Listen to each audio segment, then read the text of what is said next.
Good evening everyone, welcome back to my YouTube channel intensive care unit में। आज हम पढ़ने जा रहे हैं ट्रांसपोर्ट सिस्टम। ये क्लास एक्चुअली ट्रांसपोर्ट सिस्टम का सेल मेम्ब्रेन का जो ट्रांसपोर्ट सिस्टम है वही है। उससे पहले हम थोड़ा सेल मेम्ब्रेन का जो स्ट्रक्चर है वही देख लेंगे ताकि समझने में ईजी होगा। ठीक है, तो उसका जो मेम्ब्रेन का स्ट्रक्चर है वही थोड़ा देखेंगे। जैसे कि हम लोग प्रीवियस क्लास में पढ़े थे और ऐसा लेवल ऑफ ह्यूमन बॉडी वो एक क्लास में अपलोड किया था। उसमें हम लोग देखे थे कि एक कंप्लीट ह्यूमन बॉडी जो बनता है तो क्या क्या कौन कौन सा लेवल दे के बनता है वही हम लोग देखे थे। क्या क्या था? एटॉमिक मॉलिक्यूल्स, सेल, फिर टिश्यू, फिर एक ऑर्गन, फिर एक ऑर्गन सिस्टम, देन एक कंप्लीट ह्यूमन बॉडी। ठीक है, तो हम अब देखेंगे सेल मेम्ब्रेन का। सेल मतलब सेल ही आ रहा है, तो हम लोग उसमें जो मॉलिक्यूल्स कौन कौन सा मॉलिक्यूल्स को लेके सेल बना हुआ था वही आज थोड़ा देखेंगे। तो कौन कौन सा मॉलिक्यूल यूज हुआ था? Protein, carbohydrate, lipids and nucleic acid, ये चारों चीज़ था। ठीक है, तो वही चारों चीज़ में जो यूज मतलब कंप्लीट सेल बना था उसी का सेल मेम्ब्रेन में भी वही यूज हुआ है। ठीक है, तो आज सेल मेम्ब्रेन का वो स्ट्रक्चर देख लेंगे थोड़ा। ठीक, चलो एक डायग्राम में मैं बता देता हूँ। ये एक सेल है। ठीक, तो सेल का जो ये मेम्ब्रेन है इसका फंक्शन है, ये क्या करता है? सेल को डिवाइड करता है। कहाँ कहाँ से? ये डिवाइड करता है from extracellular fluid to intracellular fluid. ठीक है, बाहर में क्या रहता है? एक्स्ट्रा सेलुलर फ्लूइड और इनसाइड में क्या रहता है? Intracellular fluid. तो ये सेल मेम्ब्रेन का फंक्शन क्या है? ये दोनों को डिवाइड कर रहा है। ठीक है, तो उसका स्ट्रक्चर कैसा होना चाहिए? थोड़ा स्ट्रॉन्ग स्ट्रक्चर होना चाहिए ना, तो अभी तो डिवाइड कर पाएगा वो। ठीक है, तो इसका जो स्ट्रक्चर है ये क्या होता है? डबल मेम्ब्रेन होता है। ठीक है, इसका जो ये मेम्ब्रेन का जो स्ट्रक्चर है डबल लेयर होता है। ठीक है, तो ये डबल लेयर किससे बना रहता है? लिपिड से। ठीक है, लिपिड से बना रहता है, लिपिड का लेयर बोलते हैं इसको। ठीक है, तो दो लिपिड लेयर रहता है जिसको बोलते हैं फॉस्फोलिपिड। क्या बोलते हैं? फॉस्फोलिपिड्स। ये क्या है? लिपिड्स है।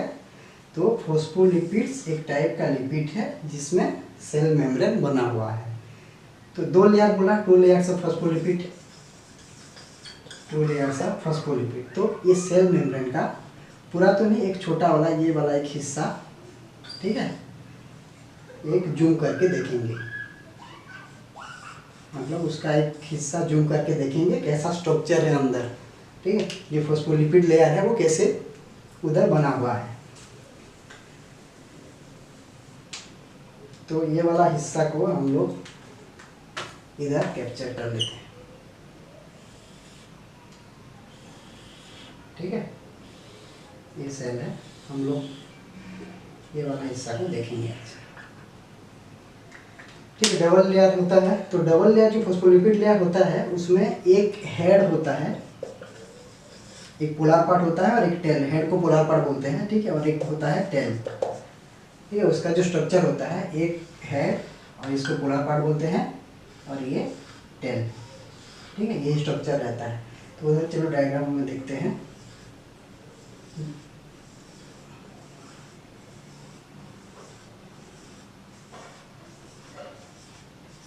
ठीक है, तो ये एक लेयर फॉस्फोलिपिड का हो गया।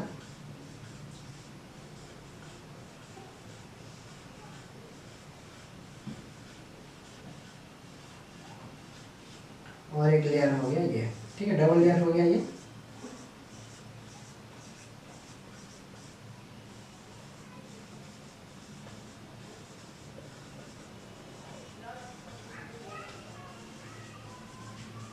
ठीक, तो ये डबल लेयर का मेम्ब्रेन हो गया जो फॉस्फोलिपिड से बना हुआ है।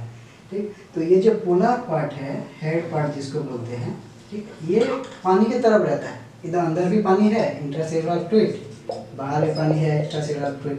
तो ये पानी में तैरते हैं, ये लोग वाटर सॉल्युबल है। ठीक है, तो ये लोग पानी को ज़्यादा पसंद करते हैं, इसलिए उसको बोलते हैं पोलर पार्ट जो हेड जो है उसको बोलते हैं, ये पार्ट को बोलते हैं। ये लिपिड से बना रहता है और ये लिपिड्स और ये बना रहता है फैट से। ठीक है, तो इसको जो पानी में जो तैरने वाला पार्ट है, पोलर पार्ट जो है, उसको बोलते हैं हाइड्रोफिलिक। हाइड्रोफिलिक,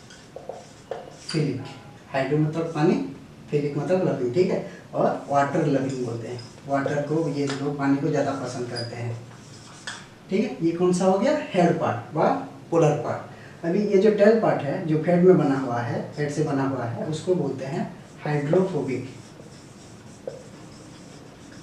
हाइड्रोफोबिक, हाइड्रो मतलब पानी, फोबिक मतलब फोबिक जो मतलब डरना हुआ है, ठीक है। तो ये लोग किसको बोलते हैं, वाटर हेटिंग, ये लोग पानी को डरते हैं। फैट है, फैट क्यों, पानी में डिजल नहीं होता है, वो क्या मतलब अगर हम पानी का एक कोटरे में पानी लेते हैं फुल, उसमें अगर तेल 2 ड्रॉप डालते हो तो क्या होता है, वो लोग डिजल नहीं होते हैं, वो आपस में आके चिपक जाते हैं, ठीक है। तो इसलिए ये लोग मतलब पानी के अंदर नहीं आते हैं, तो ये लोग ये बाहर से उनको प्रोटेक्ट करते हैं, ठीक है।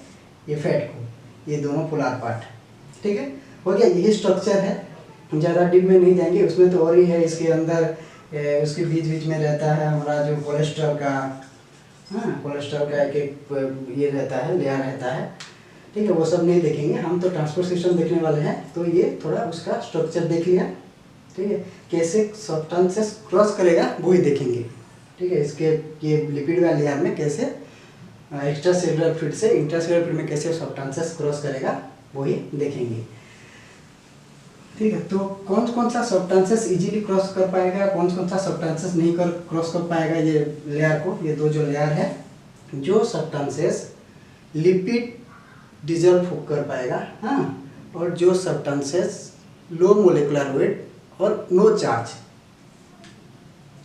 क्या है, lipid soluble low molecular wait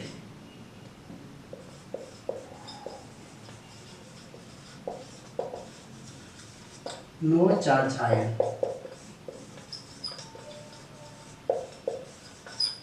ये तीनों, ठीक है। अगर ऐसा कुछ सब्सटेंसेस है तो ये क्या करते हैं, इजीली सेल मेम्ब्रेन को क्रॉस कर देते हैं, ठीक है। उसमें कुछ एनर्जी लगता नहीं है, ठीक है, सेल मेम्ब्रेन को इजीली क्रॉस करते हैं।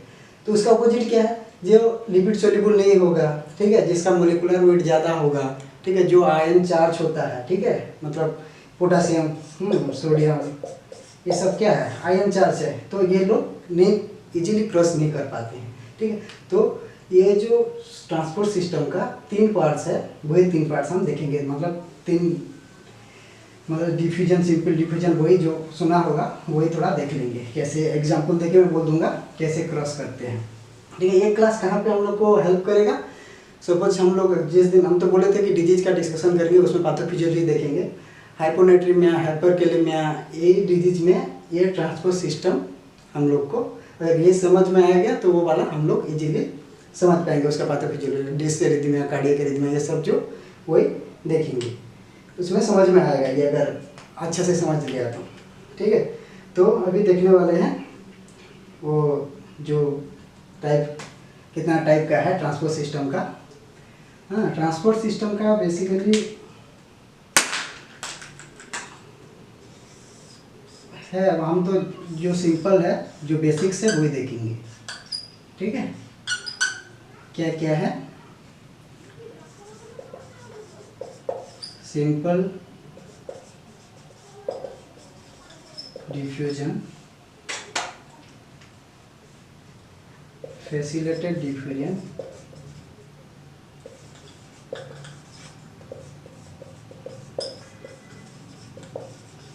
और एक एक्टिव डिफ्यूजन। एक्टिव डिफ्यूजन का भी पार्ट्स है, ठीक है, हम ज़्यादा नहीं देखेंगे, ठीक है। ये तीनों थोड़ा समझेंगे, उसके बाद हम लोग डिजीज का जो पैथोफिजियोलॉजी है उसका ट्रीटमेंट सब देखेंगे।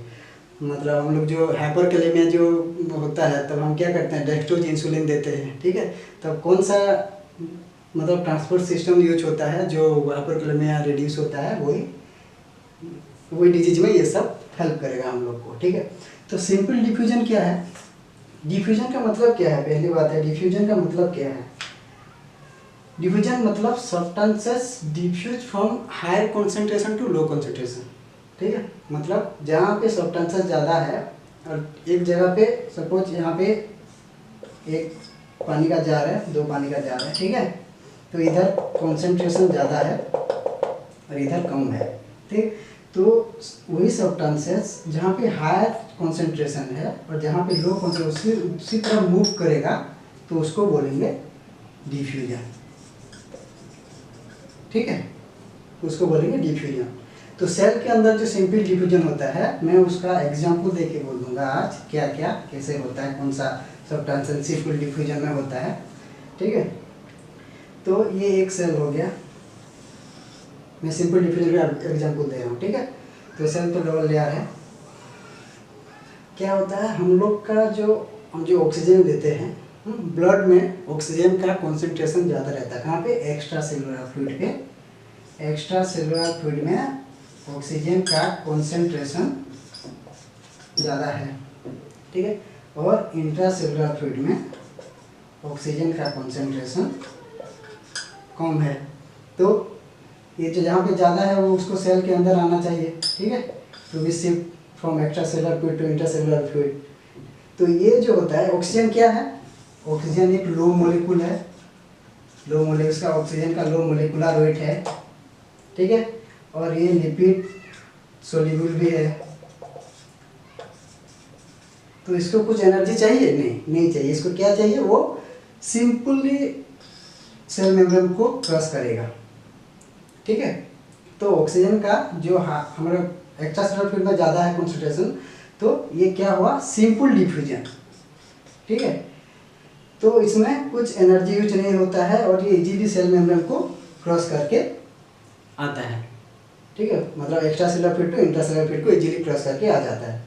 वैसे ही क्या होता है, जब सेल सब मेटाबॉलिक एक्टिव होते हैं, जब मेटाबॉलिज्म प्रोसेस होता है सेल के अंदर, ठीक है, तो क्या होता है, ये लोग क्या जनरेट करते हैं? CO2, carbon. तो क्या हुआ? कार्बन का कॉन्सेंट्रेशन सेल के अंदर ज़्यादा हुआ और एक्स्ट्रा सेलुलर फ्लूइड में कार्बन डाइऑक्साइड का कॉन्सेंट्रेशन लो हुआ। तो ये क्या होगा? मूव कहाँ से करेगा? From intracellular fluid to extracellular fluid, ठीक है। समझ में आया? ये हुआ सिंपल डिफ्यूजन। ऑक्सीजन हुआ, हम लोग का वाटर हुआ, ठीक है, कार्बन डाइऑक्साइड जो मेम्ब्रेन को क्रॉस करते हैं इसको बोलते हैं सिंपल डिफ्यूजन, ठीक है। समझ में आ गया ये सिंपल डिफ्यूजन। अभी आ गया फैसिलिटेड डिफ्यूजन। फैसिलिटेड डिफ्यूजन क्या है? फैसिलिटेड बाय अदर, ठीक है, जो सब्सटेंसेस हम लोग का मोलिकुलर वेट ज़्यादा है जिसका, सपोज एक एग्जांपल दे रहा हूँ फैसिलिटेड डिफ्यूजन का, ठीक है। ये एक सेल मेम्ब्रेन है, ठीक है। ग्लूकोज, हम खाने से क्या ग्लूकोज बनता है, ठीक है, हम जो फूड लेते हैं तो ग्लूकोज को एनर्जी बनता है, सबको पता है, ATP बनता है सब कुछ।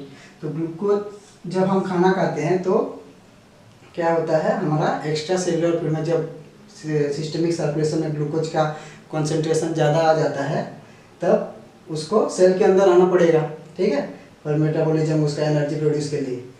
तो क्या होता है, सेल ग्लूकोज तो मोलिकुलर वेट ज़्यादा है उसका, तो ये इजीली क्रॉस नहीं कर पाएगा। तो वो ये कैसे आएगा, ठीक है, भगवान ने उसको एक बनाया है ऐसे, मतलब कैसे शिफ्ट होगा। जब हम खाना खाते, जब हमारा सिस्टमिक सर्कुलेशन में ग्लूकोज का लेवल ज़्यादा बढ़ जाता है तब क्या करता है, पैंक्रियाज इंसुलिन सीक्रेट करता है, ठीक है, इंसुलिन सीक्रेट करता है। और इंसुलिन क्या होता है, सेल के इस जो मेम्ब्रेन में आता है, ठीक है, इंसुलिन आएगा, ठीक है, इंसुलिन आके ये जो सेल का मेम्ब्रेन है इधर ये बाइंड हो जाएगा, ठीक है। बाइंड बना के एक डोमेन बनाता है, मतलब एक रास्ता बनाता है। कैसे बनाता है मैं दिखा देता हूँ एक, ठीक है, ये एक ऐसा रास्ता बनाएगा, रास्ता मतलब इसका एक चैनल बन जाएगा इंसुलिन का सिंक, ठीक है। तो सेल के अंदर जो इंसुलिन रिसेप्टर होता है, ठीक है, वो लोग ये सिग्नल भेजेगा इंसुलिन, ठीक है, क्या करेगा, सिग्नल भेजेगा इंसुलिन रिसेप्टर जितना है। सपोज वो जो इंसुलिन रिसेप्टर है वो लोग का एक एक वेसिकल होता है। वेसिकल क्या, सेल के अंदर वो लोग वेसिकल बना के, बैग बना के रहते हैं इंसुलिन रिसेप्टर सब, ठीक है। तो वो क्या करते हैं, वही वेसिकल के चारों तरफ में ग्लूकोज बाइंडिंग रिसेप्टर रहता है, ठीक है। ऐसे ग्लूकोज बाइंडिंग रिसेप्टर रहता है। तो जब इंसुलिन आके सेल मेम्ब्रेन के इधर बाइंड मतलब अटैच होता है, ठीक है, तब वो सिग्नल भेजता है इंसुलिन रिसेप्टर को। इंसुलिन रिसेप्टर क्या है, इसके चारों तरफ ग्लूकोज बाइंडिंग रिसेप्टर रहता है। ये लोग क्या करते हैं, सेल मेम्ब्रेन में आके इधर आके चिपक जाते हैं फिर से, ठीक है। चिपक जाके ये जो ग्लूकोज बाइंडिंग रिसेप्टर है ये सब ओपन हो जाते हैं। समझ आया क्या? तो कैसे इंसुलिन हेल्प करता है ग्लूकोज को अंदर लेने के लिए, ठीक है। तो कौन ये जब ये बाइंड आके इधर सेल मेम्ब्रेन में अटैच हो गया तो इजीली अभी क्या होगा, ये सब वाटर सेल मतलब वाटर चैनल होता है। ये सब ग्लूकोज जो ग्लूकोज बाइंडिंग है ना, ये वो सब ग्लूकोज को उसको रिसेप्टर बनाया उसको अंदर लेने के लिए, ठीक है। तो इंसुलिन हेल्प किया हम लोग का ग्लूकोज को सेल के अंदर जाने के लिए, ठीक है। तो इसी को बोलते हैं फैसिलिटेट। ये फैसिलिटेट डिफ्यूजन मतलब किसी का हेल्प लेके सेल के अंदर घुस रहा है, ठीक है। तो ये हो गया फैसिलिटेट डिफ्यूजन, ठीक है। तो फैसिलिटेट डिफ्यूजन में कौन हेल्प किया, इंसुलिन। इंसुलिन आके सेल के मेम्ब्रेन में बाइंड हुआ, और उसको जो इंसुलिन रिसेप्टर है वो सेल के अंदर आया। इंसुलिन रिसेप्टर क्या है, ग्लूकोज रिसेप्टर बाइंडिंग सब रहता है, वो सेल मेम्ब्रेन में आके वो लोग चिपक जाते हैं, फिर ओपनिंग होता है, फिर ग्लूकोज अंदर जाता है, ठीक। अभी क्या हुआ, एक्टिव डिफ्यूजन। एक्टिव डिफ्यूजन क्या है, एक्चुअली ये दोनों को बोलते हैं पैसिव डिफ्यूजन,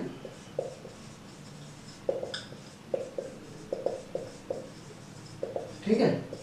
पैसिव डिफ्यूजन मतलब ये ऑक्सीजन का मतलब एनर्जी का यूज नहीं होता है। जब सब्सटेंसेस का ट्रांसपोर्ट होता है इसमें, ये दोनों डिफ्यूजन में, सिंपल और फैसिलिटेट डिफ्यूजन, एनर्जी का यूज नहीं होता है, ठीक है। एक्टिव डिफ्यूजन में क्या होता है, एनर्जी का यूज होता है, ठीक है। वो कैसे देखेंगे,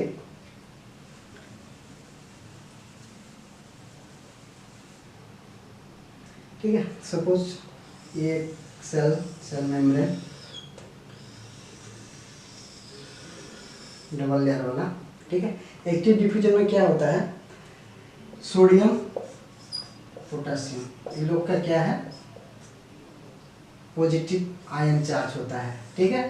तो ये लोग इजीली सेल के अंदर क्रॉस नहीं कर पाएंगे, ठीक है, क्योंकि ये पॉजिटिव आयन चार्ज है। तो ये लोग कैसे, फिर भी तो इनको सेल के अंदर जाना चाहिए। मतलब सोडियम का जो कॉन्सेंट्रेशन रहता है outside of extra cellular fluid में, सोडियम का कितना का कॉन्सेंट्रेशन जो कितना है एक्स्ट्रा सेलुलर फ्लूइड में, 135 to 145। और इनसाइड सेल क्या है, ये आउटसाइड का है सोडियम का 135 to 145, ठीक है। और इनसाइड सेल क्या है 10 to 12 मिलीमोल पर लीटर, ठीक है। ये सोडियम का कॉन्सेंट्रेशन है, ठीक है, एक्स्ट्रा सेलुलर फ्लूइड और इंट्रा सेलुलर फ्लूइड में। तो एक्स्ट्रा सेलुलर फ्लूइड में क्या है, सोडियम का कॉन्सेंट्रेशन ज़्यादा है, ठीक है। तो ये क्या करेगा, बाहर डिफ्यूजन मतलब बाहर से, मतलब एक्स्ट्रा सेलुलर फ्लूइड से इंट्रा सेलुलर फ्लूइड को आना चाहिए, ठीक है। पोटेशियम का कॉन्सेंट्रेशन क्या है बाहर में, एक्स्ट्रा सेलुलर फ्लूइड में पोटेशियम का कॉन्सेंट्रेशन है 140 मिलीमोल पर लीटर, सॉरी वो इंट्रा सेलुलर फ्लूइड का पोटेशियम कॉन्सेंट्रेशन है 140 मिलीमोल पर लीटर, ठीक है। और आउटसाइड का है 3.5 to 5.5, ठीक है। 5.5 से ज़्यादा होता है तो हाइपरकैलेमिया बोलते हैं, ठीक।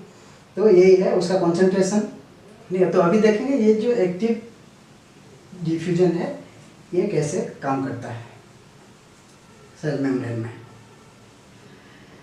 तो सेल मेम्ब्रेन में सोडियम पोटेशियम क्रॉस करने के लिए एक सोडियम पोटेशियम एटीपीएच होता है, ठीक है। सोडियम पोटेशियम पंप बोलते हैं उसको, सोडियम पोटेशियम पंप और एटीपीएच,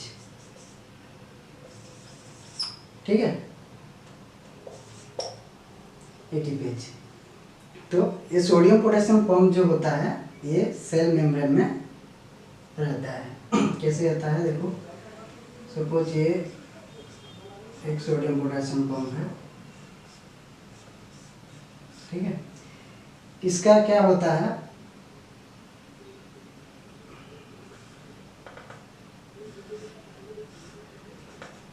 बाहर 3 रिसेप्टर रहता है सोडियम पोटेशियम पंप में, और अंदर 2 रहता है, ठीक है। तो जब ये मतलब डिफ्यूजन होता है तब क्या होता है,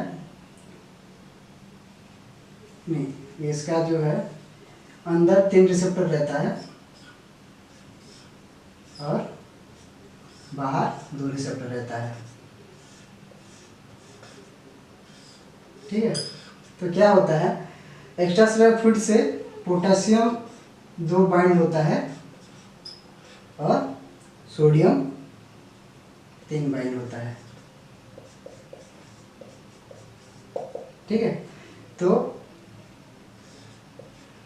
ये क्या करता है, सोडियम पोटेशियम ATPase, ये सोडियम को बाहर अंदर से बाहर फेंकता है और पोटेशियम को बाहर से अंदर लेकर रखता है ताकि इक्विलिब्रियम बना रहे, ठीक है। पोटेशियम सेल के अंदर ज़्यादा रहे और सोडियम सेल्स के बाहर ज़्यादा रहे, ठीक है। तो इक्विलिब्रियम बनाने के लिए ये सोडियम पोटेशियम ATPase का यही फंक्शन है, ठीक है। तो जब ये एक्टिव होता है क्या होता है, 3 सोडियम आयन बाहर फेंकता है, 3 सोडियम आयन आउट करता है और 2 पोटेशियम आयन इन करता है, ठीक है। तो इससे के जब ये फ्लिप होता है जब, ठीक है, ये अगर फ्लिप हो जाएगा तब ये 3 सोडियम आयन बाहर चला जाएगा और ये 2 पोटेशियम आयन क्या होगा, अंदर आ जाएगा। तब ये जो फ्लिप के टाइम में इधर ATP का यूज, एनर्जी का यूज होता है, ठीक है। एनर्जी कौन सा फॉर्म में रहता है, ATP, ठीक है। तो ATP का ब्रेकडाउन होके ADP बनता है।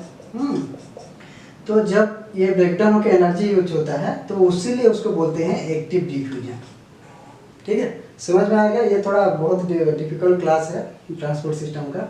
तो यही सोडियम पोटेशियम ट्रांसपोर्ट का थोड़ा ये है और देखना पड़ेगा अच्छा से, ठीक है। तो सिंपल क्या है, ये जो सोडियम पोटेशियम ATPase रहता है सेल मेम्ब्रेन में, ठीक है, ये काम क्या करते हैं, 3 सोडियम आयन को सेल के अंदर से बाहर तक फ्लिप करते हैं और 2 potassium ion extra cellular fluid से इंट्रा सेलुलर फ्लूइड को अंदर लाते हैं, ठीक है। यही है सोडियम पोटेशियम पंप का फंक्शन, ठीक है। और इसी डिफ्यूजन के लिए जब एनर्जी यूज होता है इसलिए उसको बोलते हैं एक्टिव डिफ्यूजन, ठीक है। तो मैं बहुत इजीली बोला है लेकिन उसका बहुत और डिटेल्स है और भी उसका ये है ट्रांसपोर्ट सिस्टम का, ठीक है। हार्मोन कैसे ट्रांसपोर्ट होता है बहुत कुछ है, वो सब नहीं देखेंगे हम लोग, डिजीज डिस्कस करने वाले थे इसलिए ये थोड़ा बोल दिया, ठीक है। बेसिक्स है ये, ज़्यादा डीप नहीं है, ठीक है।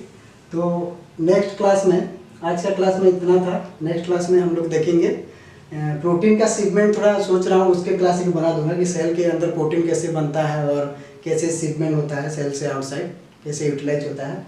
अगर होगा तो उसके क्लास एक बनाएंगे, नहीं तो उसके बाद हम लोग सब डिजीज का डिस्कशन करने वाले हैं नेक्स्ट क्लास में, ठीक है। आज के लिए इतना है। अगर क्लास समझ में आया, ठीक है, मुझे लग रहा है थोड़ा डिफिकल्ट है, मैं इतना मतलब बेसिक्स बनाया है, सिंपल बनाया है। अगर थोड़ा समझ में आया तो क्लास को लाइक शेयर एंड सब्सक्राइब कर दीजिए, ठीक, थैंक यू।